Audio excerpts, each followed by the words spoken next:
And there we go. It looks like we are live from London. This is really exciting because right outside there's a big plaque that says this is the place where one of England's and one of the world's greatest authors lived. So I'll let you guess who. But we'll get back to that later. We're at Tavistock Square, right here in the middle of London at University College, or excuse me, University of London. Do not make a mistake, Jay. At Birkbeck, which is a college at the University of London, and I'm sitting with, of course, Chris Davis, who is not only the research manager for Birkbeck and their major initiative here in fundraising, but in addition is also the chair of researchers in fundraising. And if you don't know what that is, because most of our audience, of course, is stateside, there's no shame in that. But what you should know is that this is the equivalent, at least to my mind, of APRA for the UK. Is that fair? I think that's fair. Yeah. So we're the special interest group prospect researchers in the UK.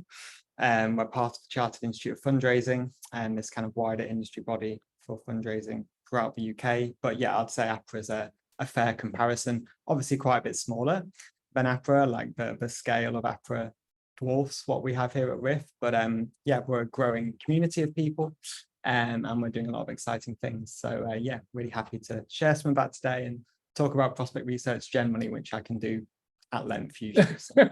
Great. So I hope you'll stick around for all of this and be a part of it. You saw those slides at the beginning was an encouragement to participate in the discussion. So if you're live with us, feel free to, first of all, let us know in the chat. You can do it and jump in right there and say hello.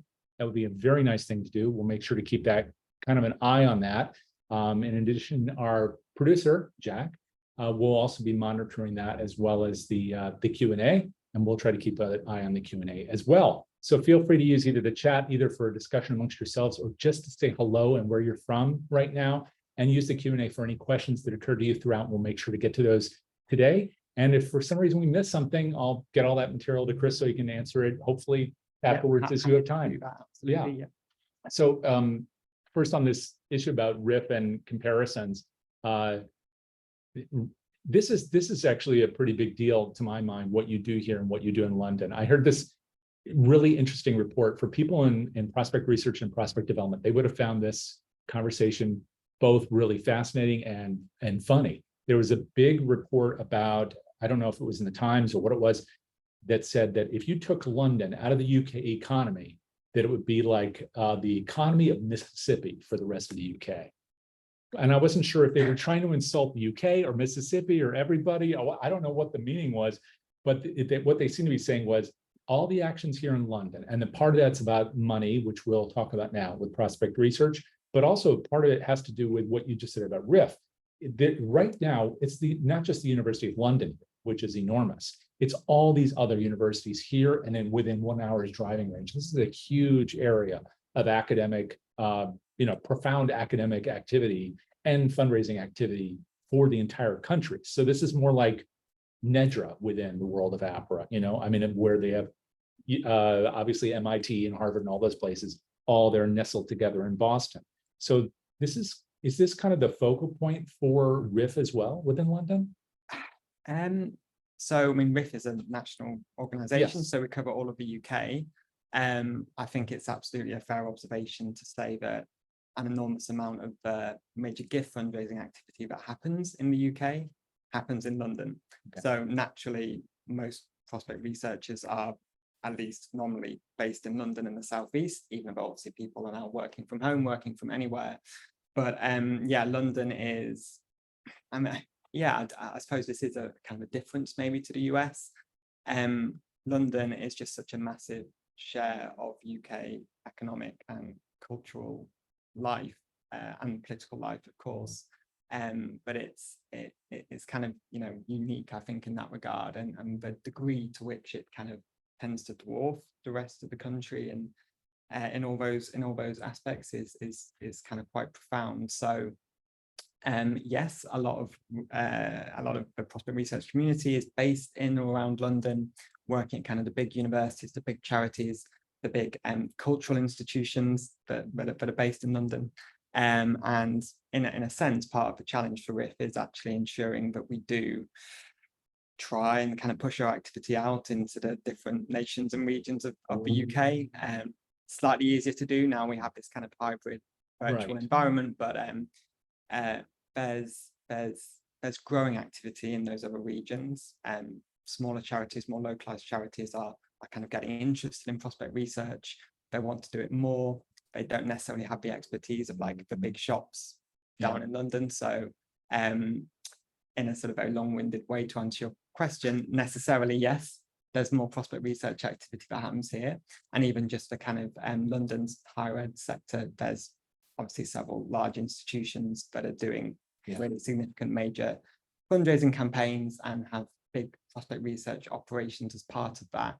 But there is a need for us to also focus on those smaller shops around the country who are in need of kind of prospect research expertise and guidance and training, even if it's just at a very early stage level. And that's one of the many challenges that RIF has, is also kind of serving that audience as well, if you like. Yeah, sure. I mean, and because not all the needs are equal and not everybody's in the same place in terms of their development, as you said. Give us kind of a picture of the history of RIF, if you would, and then what it looks like today, like who's involved, how many people are there, and what kinds of institutions. Yeah, I'll try my best. So RIF, it's actually quite a opportune time to ask the question, because it's RIF's 30th birthday this year. So it was actually founded all the way back in 1993 by a small group of professionals working in the kind of very nascent prospect research sector in the UK then. Don't know off the top of my head where they were working, but it would have, it was probably in the higher ed sector as inevitably the kind of early adopters of prospect research. But it, founded way back in 1993, sort of grew steadily over the sort of following decades, I would say, as more institutions started recruiting full-time prospect researchers. You started to see some of their prospect research providers and prospect research vendors setting up in the UK as well. And I would say over the past decade, there's been maybe exponential growth, is putting it a little bit too keenly, but there's been significant growth even from when I first started engaging with RIF about a decade ago. And now it's hard to put an exact figure on kind of membership numbers, because we have this arrangement where we're part of the Chartered Institute of Fundraising. So some of their members kind of sign up to be involved with us, but we also have an enormous number of people who are kind of volunteers who engage with us, who are not necessarily technically members. So it all gets a little bit fuzzy. Sure. But I mean, when we did the last in-person RIF conference before pandemic and so on, we had over 200 people attend that. And I think when we do our next in-person conference, which we're hoping will be sooner rather than later, I think we'll probably get significantly more than that. So it's a much bigger community than it was even a decade ago. The first RIF conference I went to, I think there were probably under 100 people. And yeah, it's really grown over the last decade. It sounds like it might be as much as triple the size. And I would say, yeah. And so, and you said that when that happens, do you have an inkling about when you might hold this larger meeting? Yeah, that's a very timely question. We're hoping it's either going to be later this year or early next year. Okay. But we are really keen to get back to doing in-person conferences. It's been a little bit strange being chair of RIF during this period where we haven't been doing that, because it's such a sort of flagship thing that RIF does, to bring all the people in the UK who are interested in prospect research together. And it's always a really great day in terms of both networking and learning. So yeah, hopefully that will happen sooner rather than later.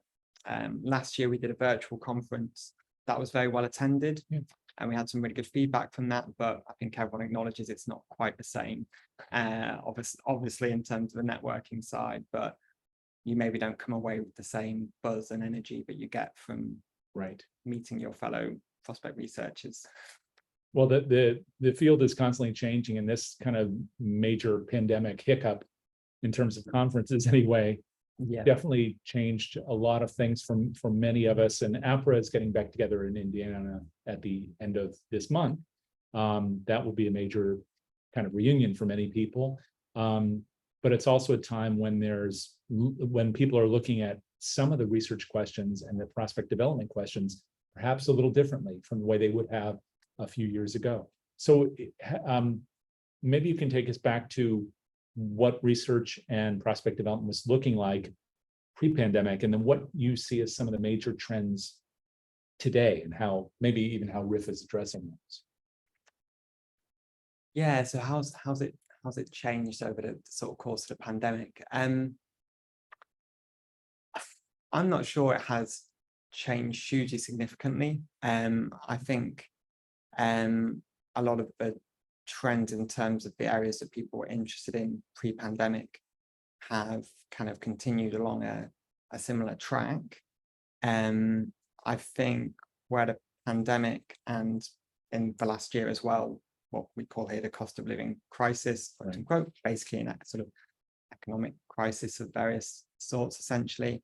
What it has done is massively increase need for funding across the entire not-for-profit sector in the UK. So from the sort of charity sector through to even the higher education sector, there's acute financial issues there too.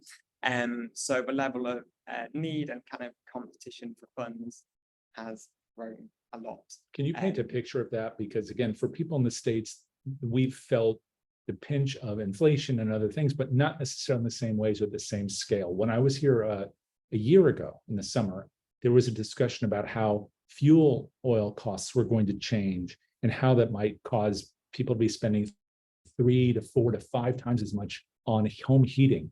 And there were concerns about, rises in poverty and all these other issues. I don't know if that came to pass or not, but what are some of the pressures that now organizations are forced to address, so that prospect research, of course, then is forced to find the donors to address them?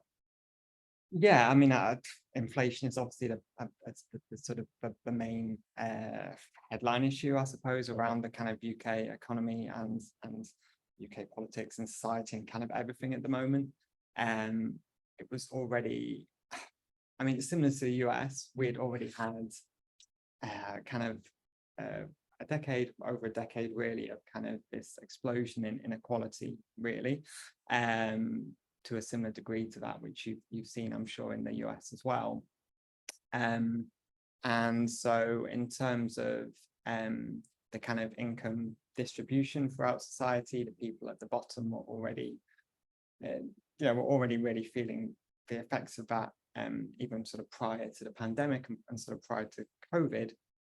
And then to come out the other side of that and be faced with sort of growing inflation, costs of energy, everyday goods going up, it's obviously created a sort of huge need for the type of services that a lot of charities in the UK, not-for-profits around the UK offer. But even away from that kind of sharp end of things, if you like, so the non-profits that are sort of working directly with the most vulnerable people in society, even in a context like higher education, there's a scenario now where costs are kind of going up across the board in all respects, but especially kind of staff costs. Most UK universities don't have big endowment funds to kind of fall back on to help kind of plug the gap when you have a tough year financially. So there's a real need for universities, for example, to grow income from all sources, because costs are going up and the main source of income, which is student fees, are static. They're paid at a particular place. They are. There's no mechanism through which they can be moved unless the government passes legislation to move them. This is a big difference, of course, between the two countries, right? It's different funding system. So even though the higher ed sector is not, there's not necessarily been a rise in demand for services in the way that say a homelessness charity or something would have as a result of this economic environment, but the cost pressures are really acute throughout most of the sector. There's a couple of exceptions, like Oxbridge is kind of a different world, but in every respect. But by and large, like there's these real sort of cost challenges throughout the sector, and that has led to a growing requirement for things like philanthropic income, and has carried a sort of placed more pressure, I think, on teams to be more efficient with their resources, get a better return on investment. And I certainly argue that's a massive part of what prospect research can help you to do. Yeah. Is work in that more efficient, targeted way, and get more money for the resource that you spend, because we're helping to direct that activity in the right places. Well, I know some people who are joining us now or listening later will want to know exactly how that kind of work is done. So maybe we can talk about that a little bit, and with the understanding that every shop is a different scale, has different needs, has different staffing, and of course a different budget. But if you were building, the budget you wanted today for any organization, for Birkbeck, for example, what kinds of staffing and resources would you put into place? Because another factor, of course, is that you may not have access to the same types of information that we do in the United States. So what would be on your laundry list of the things that you would absolutely want to have or need to have if you could afford them? Yeah, I mean, it's not something I've probably thought about for a while, because here at Birkbeck we don't have that sort of budget. So I had to, do quite a lot with not too much. And happily, actually, there's a decent amount of information pertinent to prospect research. So around the corporate world, the financial world, wealth, philanthropic giving in the UK that you kind of can access for free via sort of publicly available registries, places like Companies House, for example, for the sort of corporate world, the Charity Commission registry, if you're looking, charities, grant making trusts and foundations, and so on. And as by sort of global standards, we're not too bad in that respect around kind of transparency of information. So at the moment I do quite a lot of that work, that kind of prospect identification and gathering intelligence on prospects, a lot of that work through kind of open source research. But in terms of the mix of different responsibilities that you have as a prospect researcher, part of it obviously is identifying those prospects for your organization. So identifying individuals or companies or grant making trusts that have firstly the level of wealth or capacity, as we call it, to make a major gift to your organization, however that's defined. So right. Some organizations, this will be 6 or 7 figures, from £100,000 to £1 million and more. In other cases, it might just be a sort of small 5-figure, 1,000, 5,000, but you need to know that they can give at a level that's going to be useful, beneficial to your cause. Right. That's the thing, is that when you're looking at Companies House data, as you said, or registry data, that's largely institutional in nature, isn't it? Rather than individual. So how do you make the connection and say, well, we know the person has capacity? But yeah, that's a sort of big and technical question. You end up having to sort of dig into things like company shareholdings, direct compensation, and so on. And is that largely available as well through these sources? Yes, not always easy to access. Requires a bit of digging through filings and so on, company accounts, what used to be called annual returns. Now there's a kind of slightly different name for it, person of significant control statements, etc. Gets quite technical. You can do that work sort of digging into the detail, and I quite enjoy doing that, to be honest. But if you're a larger shop and you have the resource to spend the money on products that will perhaps help get you there a little bit quicker, then you can obviously do that. And that is that's probably part of where I'd put that money if you wanted kind of quicker, more efficient returns around looking at some of that sort of corporate data, financial data, to establish all those kind of bits of wealth information that you need to say, okay, this person I'm looking into, they would have capacity to give, they're relevant to the work I'm doing. I know there were databases from long ago, like Bureau Van Dyke had something called Orbis, for example. I don't know if things like that, or Orbis is sort of still going. we have various Bureau van Dijk products that are Oh. relevant to the UK that charities around the UK use. There are kind of bigger ticket products. A lot of them have been consolidated together under one umbrella company now called Alt-Rata. This happened a couple of years ago. Alt-Rata. Yeah. So you might know them, I'm sure they're active in the US as well. But they've got a few, resources that are kind of, very much relevant to research on kind of high net worth individuals, philanthropists in the UK. We have wealth screening providers if you're looking more at your kind of internal audience and internal stakeholders, and you want to get a sense of who in that audience, whether it's your alumni, your kind of service users, if you're an arts and cultural organization, it might be the people who are your members or patrons who are sort of paying that annual fee, and you want to see who could actually give more, become a major gift prospect.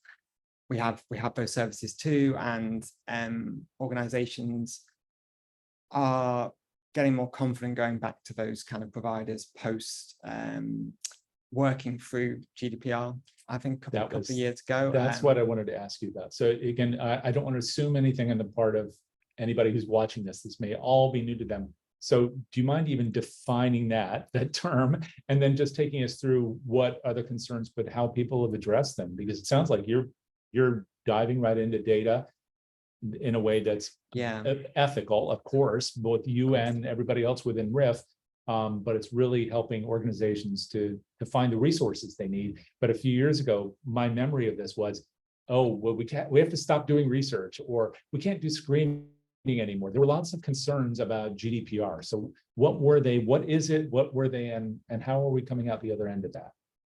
Yeah, I mean, I've tried my best over the past sort of 3 or 4 years to not think at all about GDPR in my, but it is something that RIF have been really involved in, and in the research and fundraising handbook, which I'm sure we'll talk about a bit later.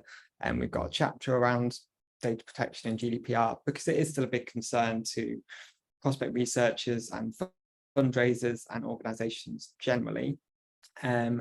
So GDPR was a bit of European legislation that came in around basically how you process data in an organization, and it essentially encouraged you to be a lot more transparent with the audience of people who you were processing data on behalf of, a lot more transparent about exactly precisely what you were doing with that data.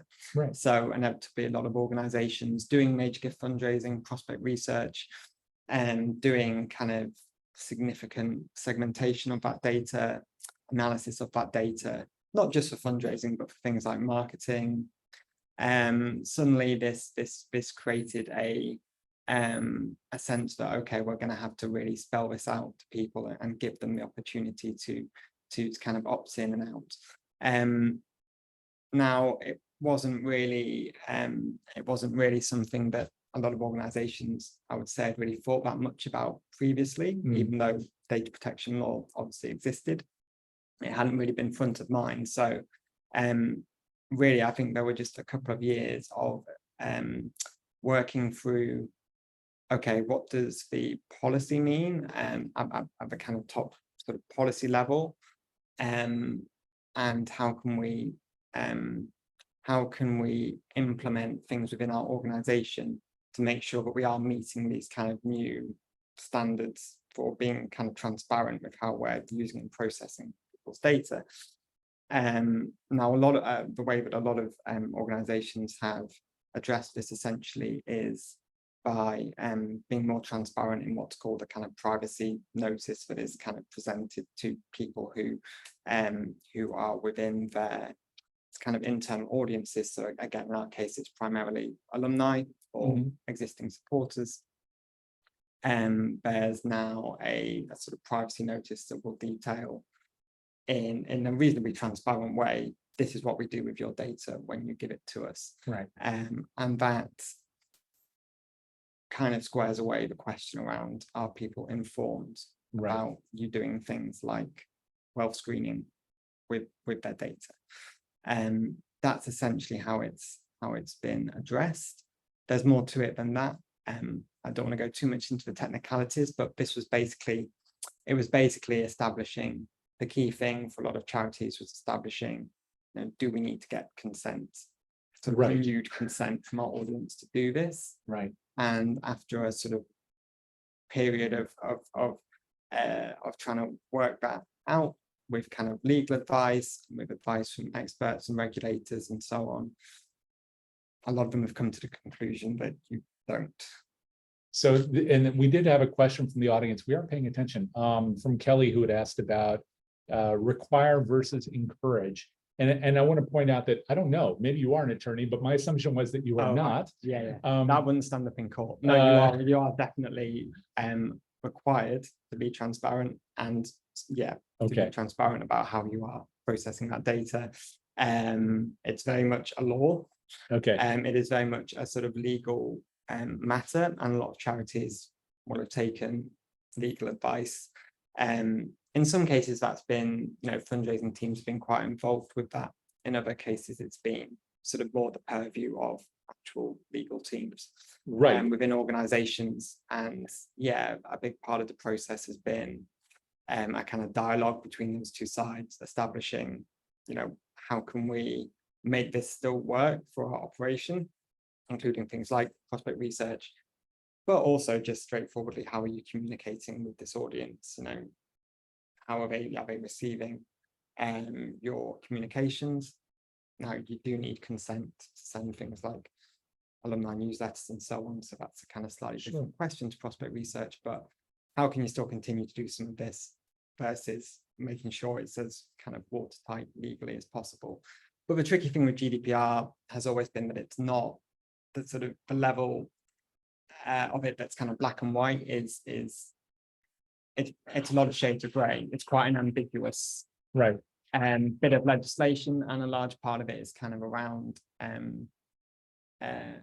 it's more sort of values-based legislation. So you have to establish, what does that actually mean when you talk about being transparent and giving clarity in what you're doing. So that's why it's taken such a long time for people to kind of work through it, because there's all these ambiguities kind of built in. And there's a level to which is, the organization's risk appetite will inform that as well. We have notes here also from Jack in the chat addressing some of this, and how we do have sessions coming up on this in the very near future. And we've had sessions on GDPR in the past as well. But to your point here, this is part of a handbook also you're addressing with respect to prospect researchers and how they're handling these issues. And by the way, we've been dealing with these things in the States too, right? HIPAA. I know it's not identical, but we had to go through a process of understanding what it meant. We worked with attorneys to figure out how it would apply to our organizations. There were concerns, if you remember, about whether or not we could reach out to people who had received services and care before. And then we came through that process of understanding, respecting the law, knowing it was not an encouragement, it was a requirement to observe HIPAA, and to do so in a manner that did not prevent us from offering opportunities for people who had received care in order to support our work. We just couldn't know about the kind of care that they received or from whom they received it. And that's a very, very quick reduction. But my point is that we got guidance internally, and then also from our associations like AHP, and RIF is providing that guidance in this case, as IOF I'm sure has, to the research community. So could you talk a bit more about the handbook? And where that fits? And before I go any further, we also had a question about whether or not this was CF3 points eligible. We have many sessions that we're, I think, among the top providers of CF3 credits. We're very proud of that. This session is not. This is more a discussion session. Please do look for those sessions in our library under the resources tab at DonorSearch.net. DonorSearch is our sponsor for all these sessions, and make sure that we are CF3 eligible. But to go back into this, can you talk about the handbook? And then after you do, how people can access it, because I know people will need it to answer these questions. No, sure. No, there's a lot in there, but I can't hold all in my head. It's quite a comprehensive bit of work. So the handbook's an online resource, and it's web-based resource that you can kind of subscribe to we call it a subscription, but it's really just a kind of one-off payment. There's no ongoing payment required, but for a small fee, you can access all the information that's there. And what it essentially is a kind of comprehensive guide to the skills and the resources and the behaviours needed to do effective prospect research in the UK. So a kind of best practice guide, essentially. And where it's kind of unique, I think, is that it's been a kind of completely volunteer-led project. That prospect researchers, both within the UK and also all around the world, have contributed to. And yeah, it's very much written by by prospect researchers for prospect researchers. And yeah, we've had an amazing response to it. We launched it publicly in March of last year, and we've got over 200 people who have purchased a subscription to the handbook since then. And the feedback's been really, really amazing. And yeah, it's, as I say, super comprehensive, very practical, kind of focused very much on the day-to-day operational kind of doing of prospect research. And there's loads of really, really useful tips and resources in there on everything from kind of doing international research in a strategic way, and to doing due diligence research effectively, a lot of stuff around GDPR and data protection, a lot around the very sort of fundamentals of prospect research, so estimating wealth, providing capacity ratings, identifying new prospects for your organization. Yeah, there's really loads in there, and there's more to come as well. We're still only maybe just over halfway through. There's still quite a sort of long way to go to cover all the topics that we want to cover. But yeah, even as it stands, there's loads of really useful information in there, and very much relevant, I think, to a global audience. It sounds dynamic also. It is, if it's a subscription, then as it evolves and you keep addressing additional issues, or these issues change, then the subscribers can continue benefiting from absolutely. Yeah. So like I say, there's no need to kind of resubscribe every year or anything like that. It's not an annualized thing. We just call it a subscription because it sounded nice. But yeah, we will continue adding to it, and there's areas that we will have to go back to and review and update, including some of the GDPR stuff as that potentially changes, as legislation changes. But yeah, in all aspects, prospect research is very dynamic. It's a dynamic field.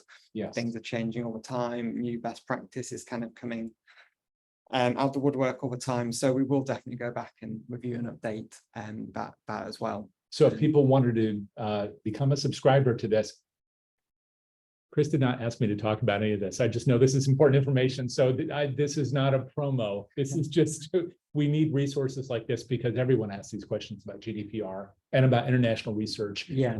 So how can people learn more about RIF? We aren't done with our discussion, but how can we learn more about RIF and about this handbook? How can people subscribe? Yes. So for the handbook, you can just go to the website RIF Handbook. So that's just RIF Handbook .info.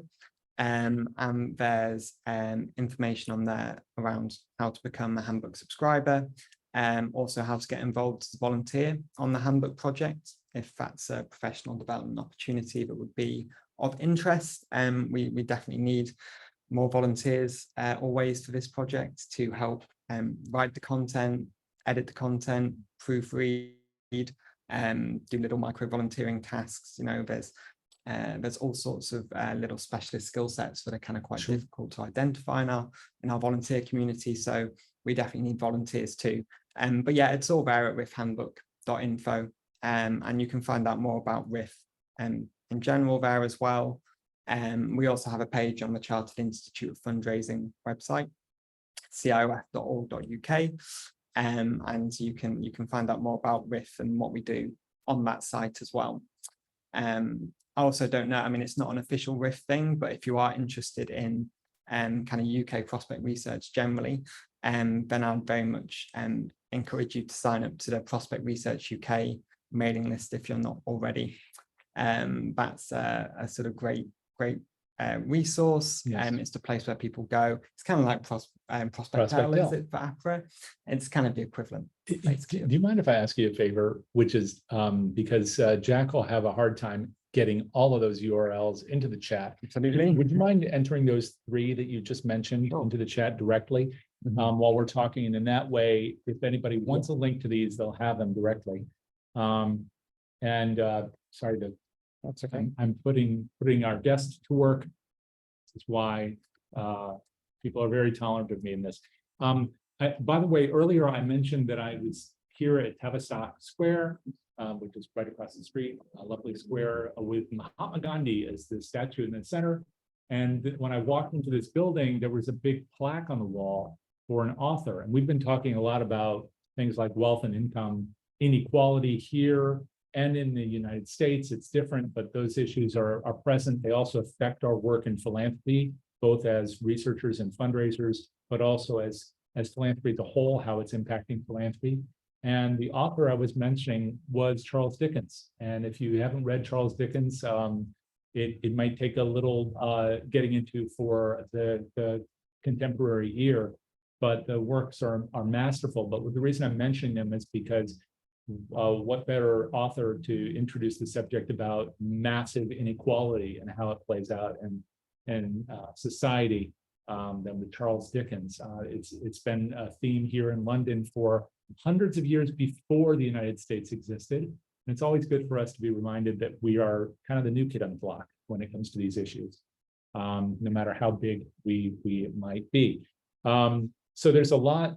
Thank you very much for that. So you're going to have all that right there in the chat. And I hope you'll take a look for that and click on those links and share them with colleagues in the field. Chris, there's one thing that you didn't make mention of when you were talking about the handbook, because there's a lot in it. But my colleagues will kill me if I don't mention it, which is AI. It's all over the place, sometimes for the right reasons, sometimes for the wrong ones. Yeah. But it is something that we're all looking at in terms of its impact on our field. So is there a discussion about how or if to utilize AI, at least intentionally? Because of course, all the products we're using are informed by AI. But what, as someone in research, to use AI-informed products, how is that impacting your work? How are you talking to others about it? And is that a part of how you're addressing these issues in the handbook? Yeah, I mean, we've been having conversations recently about where AI might fit within handbook content. And it's a typical example of what we were just talking about, where something that wouldn't have been really on the radar when we started on the handbook project in early 2020, it wouldn't have been there on the radar. Now it's like something that everyone is talking about. I mean, I did a piece for APRA Connections on AI, which seemed to get quite a good response. About stress, I'm not a sort of expert or sort of real practitioner in the field or anything with AI. I think it undoubtedly will become more of a pertinent topic for prospect research. I think now we're at the stage where everyone is kind of seeing how the reality of it kind of stands up against some of the kind of marketing and hype and buzz around it, and how we actually are going to be able to use it in our kind of day-to-day working lives in a sort of operational way. I think where it will probably have the biggest immediate impact is going to be around how we do kind of open source and web-based research. I think undoubtedly there'll be a big impact there. What's the biggest impact? Well, I mean, it could be that kind of generative AI-based products actually become more effective than a kind of search platform like Google for doing that kind of top-level research. It could be that they just become easier, more reliable. They might become the norm for doing that type of research. Either way, it's likely that those kind of web-based search products will become less reliable one way or another. In a lot of respects, they already are, because of things like the Google algorithm, search engine optimization. You already have to be quite careful as a prospect researcher around using your kind of mainstream web search platforms. Now, I understand what you mean, and the researchers in the audience will, but there are lots of people within our audience who don't have a researcher. So why are these things, both without AI, but also now with generative AI, why are these problematic, especially Google? Everybody thought, 10, 15, 20 years ago, oh, no problem, we don't need a researcher because we've got Google, which was ridiculous. But why is Google a problem? Like the way you talked about kind of gaming the system, if you will, with SEO. Why is Google problematic? Where is AI, generative AI, hopefully a restorative element, but also where's the risk? Yeah, so, well, it's problematic because obviously as a prospect researcher, the core of what you're trying to get to is an objective assessment of a prospect's wealth, interests, philanthropic track record, previous business activities, affiliations with companies, and so on. Both from the perspective of seeing whether they're a suitable prospect for your organization, but also really importantly from a kind of ethics and reputational risk standpoint, being aware of the red flags that potentially exist there. You're looking to get to as close as possible to a sort of objective truth as possible, and you want kind of hard facts and hard data, and inevitably that's not always what a search engine like Google is going to give you, because the results you get are going to be ordered either by the sort of proprietary search algorithm that Google uses, which determines what comes up first, or increasingly by people's ability to just pay to make sure that certain content comes up first. So to get results from reliable sources, by which I suppose you mean kind of papers of record, or obviously from sort of primary first-hand sources, like kind of company filings, annual accounts by companies and charities, financial reports, and so on. And I think the ability of prospect researchers to access and interpret and understand that type of content is actually going to become a lot more important as we enter this kind of age of AI, because that ability to access those primary sources, go like straight to source, I think is going to be a really valuable skill set. When everything has been mediated potentially through kind of some sort of AI platform, if that happens. So we still need somebody to curate what is real and what is not. Yeah, that's a very elegant way of putting it, and we will always need that. But at the moment, even by doing a kind of quick Google search, that information is already being curated in a way that perhaps is not beneficial to you. So this is happening already. Right. Now, depending on how things shake out with AI, it might be that some of those AI tools give you a way around that. They may, potentially they could be configured in a way that gets past things like SEO, but we don't know. And I'm conscious of the fact that a lot more of the content that will be coming back to you when you do something like a Google search potentially might also be AI written or AI created. This stuff is going to fill the internet by all accounts. So there's also, just that work around source verification is going to be really, really key. So I'm not sure if there's a lot to that. Yeah. And I would really encourage people to see your article. So it was posted on the APRA site. I believe it's accessible to non-APRA members as well. I think so. It was part of Connections. Yeah. And when was that? Do you remember offhand when that was published? A couple of months ago. I think back in May, possibly, maybe a bit earlier. So I'll lose track, but it's I think it's still out there and it's accessible. Yeah. So you can find a copy of that at aprahome.org. And do read that and share that. This is a really important conversation we need to be having, and it seems like we're just beginning to have it. No, absolutely, it's really early stages here in the UK. There are some resources that are around that are explicitly using artificial intelligence to help with things like due diligence research, for example. So this company called Zapier are doing that, and by all accounts doing it pretty well. But in terms of like how it's going to affect our ability to do like day-to-day research, that's a conversation I think we're still to have.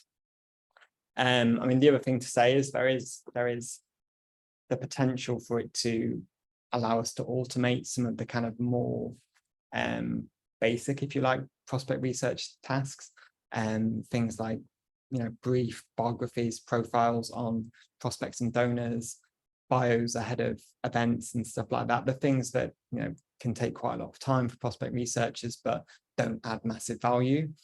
And might enable us, AI technology might enable us to automate some of those things, and that would potentially be a really good thing.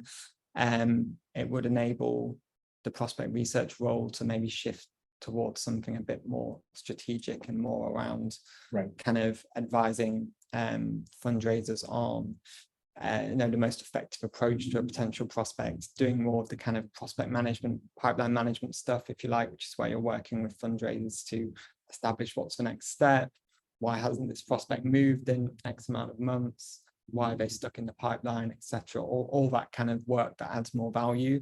We may be able to spend more time on that if we can just ask a generative AI to get to work on those event bios, and that would be a good thing. Just one follow-up on that, though, because many people's experience, including most of my experience with AI, outside of, for example, within DonorSearch AI, which is a separate kind of thing that's more like a Edison or something along those lines, because it's internal data. But most people's experiences with ChatGPT, which is a large language model, and as you say, it's just generating. So it's generating content based upon data it's learned from. It's not actually mining that data. It's just generating stuff, which is why if you ask for your own bio, you might find that you went to a school you never went to and lived in a place you never did. But what you've described is I guess, using AI on top of trusted data. Is that correct? So it accelerates the process for research without creating a lot of hallucination, as they politely call it at OpenAI. How are you finding that now? Is it essentially that people are applying that within given data sets, so it's AI on top of something? Or I'm not sure it's happening to a huge amount yet. This is all still, it's potential use cases, but it's kind of largely hypothetical. I mean, I know some fundraisers who are using things like ChatGPT, but that's potentially kind of risky. That is risky, absolutely. And I wouldn't encourage fundraisers to use it without, some expertise to kind of review and verify. But I mean, in terms of using it for pieces of work like creating kind of a profile on someone for the vice chancellor or whatever, yes, that would be more kind of working within known data sets, I would say. And it just means you don't have to pull it all together manually each time. Sure. But yeah, in terms of using AI as a kind of alternative search engine, I think it will take some time for people to be comfortable with that. And we tend to be quite slow adopters in the non-profit world. So, and by the time we get round to sort of integrating it comprehensively within our work, it could all have changed again. Right. We did have a question earlier. I just want to make sure I honor it, and in case we haven't addressed it, and that was from someone who asked how Brexit may have affected research in the economy of London or the UK, and could one argue that Brexit is one cause for the economic problems in the UK? And ours is not necessarily a political discussion, so you can address this or not from your own perspective, I'm sure, but it may influence, like maybe this issue, it may influence things like GDPR and prospect research. I'm not sure how, if at all, can you address something that's like this? With regards to Brexit, I would say the impact in terms of philanthropic funding, I think, has probably been less than maybe we thought. Or maybe it's just taking a longer time to work through the system.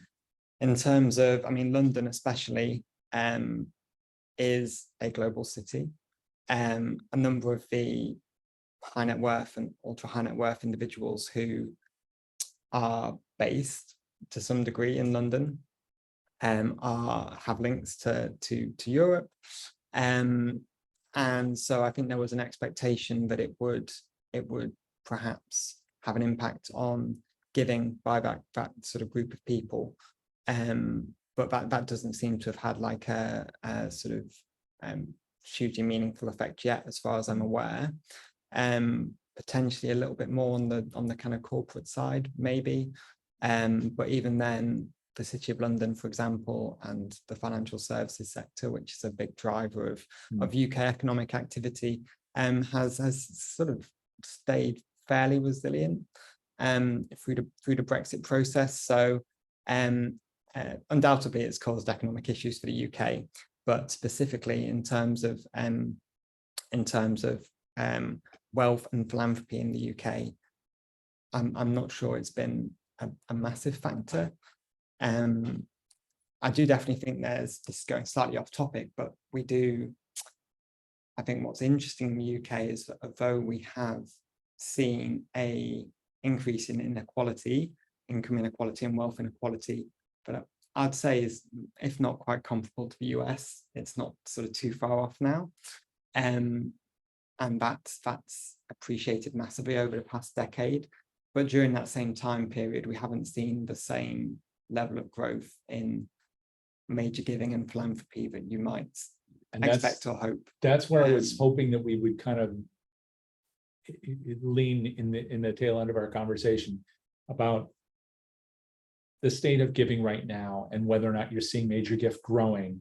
And if not, why not? Because with what we've just seen in the latest results from the Fundraising Effectiveness Project in the US, you might have seen those, as well as from Giving USA, is a pretty serious, set of statistics, which are interpreted by different ways by different people, but fundamentally that there's been a decline in the percentage of people who are giving in the United States. We're now down to 49.6% or less of the population giving, and that the giving is off of its peak, but pretty significantly. So are you finding the same trends here or not? And if so, why? Yeah, I think there's always a lot to unpack with kind of headline figures. And we have seen, as I recall, we've seen similarly negative headline figures in terms of overall giving, in terms of including people in the kind of top income quartiles or deciles or whatever, but sort of top earning people. I think what's interesting here is, and whether it's a cultural thing or whether it's a kind of lag, is, as I say, that we just haven't seen this same philanthropic culture and volume and scale of major giving come out of the kind of growth in kind of the high net worth and ultra high net worth community in the UK, which has definitely grown like hugely over the last few decades, especially in the sort of most recent decade. There are a lot of people in the UK who have become very wealthy during that time, and they've seen their wealth appreciate hugely, but it hasn't led to the same, at least as far as we can see. And there's always stuff going on under the surface, but it doesn't seem to have led to that same volume and level of major giving. And we, in a lot of respects, are still quite reliant on some of the kind of traditional major philanthropists, the likes of, your kind of Wolfson family, Sainsbury family, Weston family. These are still, for a lot of charities, the kind of for the sort of top prospects and donors, and we haven't seen a sort of new wave, I guess, of people come through. Do you have any? Are you hearing people discuss why that may be the case? Is it because of the kind of the old, old money versus new money paradigm? Is there a difference in philanthropic culture in terms of the demography of people who own that wealth today? Or is it something that we are not doing? It's probably a mix. Yeah, it probably is a mix. It's a boring answer. It's probably a mix of things. I think culture-wise, that is definitely a factor and will probably always be there to an extent, although may change as generations change. There's definitely an argument that charities, non-profits, maybe are just not doing the right things to reach the right people, and obviously that's where prospect research and investment in prospect research can help. So I guess I would say that, but there is definitely that element. But yeah, I'm not really sure. There's and it's not just at the kind of top level, but there's definitely a need for organizations to be able to engage with the kind of mid-level wealthy in the UK and yeah, encourage that level of major giving from that group. There was a good report a couple of years ago by this charity called Pro Bono Economics, who do some quite interesting research around wealth and inequality in the UK, as well as charitable giving. It was done a couple of years ago, but it found, I think it was the top 1% by income. So the sort of top 1% of earners, they had seen their earnings go up 10% over the last decade. But charitable giving by that group had gone down during that time by 20%. So there's a mismatch somewhere, and I'm not sure of the exact causes. But there is definitely a need for organizations to move beyond some of the historic funders, because competition for funding from those grant makers is just enormous, and you know, identify and engage with the people who can potentially be this kind of next generation of major funders in the UK. I don't want to leave folks with a kind of a message that things are dark. Yeah, sorry, because because it's in reality is the most important thing. But there's got to be a reason that they tomorrow make a certain kind of investment or do something maybe a little bit different, like you were alluding to a minute ago, so that they can welcome new audiences or encourage people who haven't been invited to the table to participate philanthropically, or maybe that we listen differently to the kinds of projects that are actually appealing to people, whatever it is. So as you look at this now, you talked about how RIF has gone from these meetings pre-pandemic of maybe you were lucky to get under 100 people to today, you're probably going to get 300 people at your next conference minimum. That's not just pent-up demand. It's also people recognizing they need to invest in order to bring in revenue, in order to do good things. So what's giving you the most hope as you look at the organization, you try to do what you can to bring people together and make things happen? What's giving you the most hope for prospect research and for philanthropy here? Well, for prospect research, there has definitely been a big investment in creating more permanent prospect research roles in the UK, which I think is a really good and important thing, because often in the past, prospect research has been lumped together. Sounds too negative, but it's been kind of merged with kind of other functions, and that means you can't really dedicate the time necessarily to the kind of proactive and strategic work that prospect researchers should be doing. So more of those permanent roles is great. And I think what we've seen, we did a survey, RIF did a survey a couple of years ago of our community, and what we saw as a result of that as well was that prospect researchers are increasingly spending their time on that proactive value-added work. So on the prospect identification side of things, on the prospect strategy side of things, so being that kind of strategic advisor to fundraisers, informing the steps that they make with their prospects based on the intelligence that we found, and doing more work with databases and systems, more of the kind of analytics work, the modeling work, some of the more sophisticated use of the data that we have. More time has been spent on that than on kind of just supplying information to fundraisers in a kind of reactive way. So this move from kind of just being a service provider to something a little bit more strategic, more of a kind of advisory role, working close with fundraisers. That was the kind of message that we got back from that survey, and that was really heartening.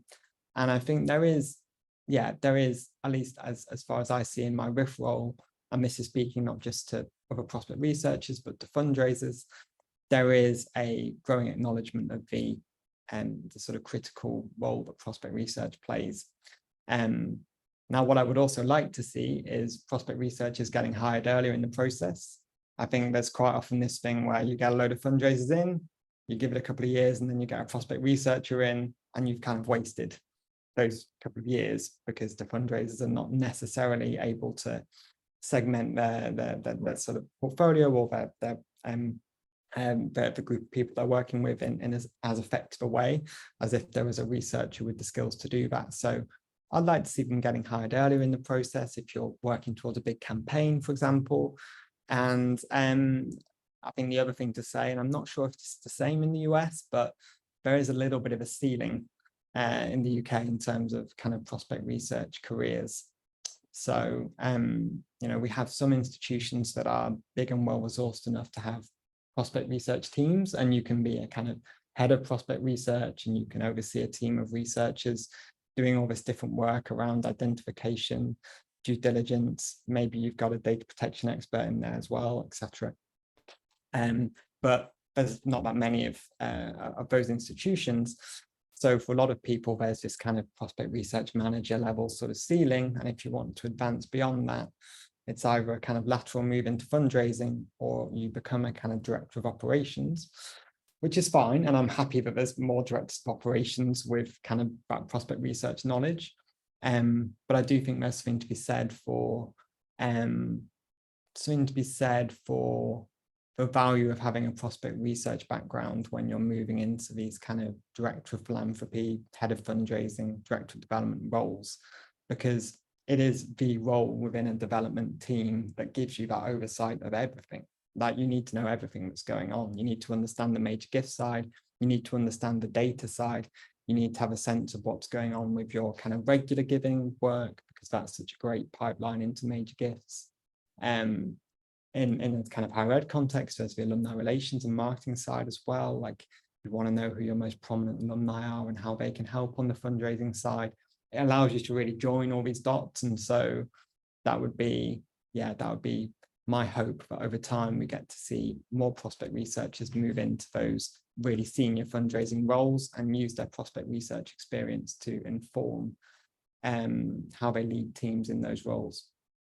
But at the moment, it seems like the acceptance is that you have to kind of be a frontline fundraiser to do those roles, which I don't think is necessarily the case. And that would be my argument. There's sort of some different skill set. Well, it's an age of data, one way or another. And so having people who understand the entire landscape of philanthropy within an institution, all the people who support it and why, that's invaluable. So regardless of title, but yeah, if you don't have that knowledge, I don't know how you can direct a 21st century fundraising effort. So to your point, research is pretty invaluable, whether you have it in support of that or leading it, hopefully more and more the latter. Chris, thank you so much for doing this today. Really, no, my really pleasure. I hope I didn't sort of ramble too much. There was a lot to cover, and I feel like we only scratched the surface. But it was really amazing to have the opportunity to have this conversation and to meet you as well. Oh, it was and I hope you enjoy the rest of your time in the UK. Absolutely, absolutely. And I know you all are going to enjoy the rest of my time here too. We have 3 more sessions coming up. One actually is somebody I'm interviewing in Germany, but the other 2 are right here in London, including one this Thursday with Carolyn Underwood, OBE, who is the CEO of Philanthropy Company. And then next week, Jane Park, who's at Catalyst 2030 on Tuesday. And then on Thursday with Ben Morton Wright, who's the CEO of Global Philanthropic. All really exciting, interesting conversations. And we may have an opportunity to talk to other people along the way. So please keep tuning in. These are all going to be at noon on Tuesdays and Thursdays. And we'll also be recording them for those who can't make it at that time. But I hope you'll be a part of the conversation because it's so rare to have a chance to do that. So with that, I want to thank again, Chris, for letting me hang out here in this amazing historic place and learn from him. I want to encourage you to learn all you can about RIF and to participate in the conversation with what they're doing. And maybe to see if you can get some of him and his colleagues to come over to the APRA conference, and maybe some of you to come over to RIF. So with that, we'll see you next time. Till then, take care. And Jack, take it away.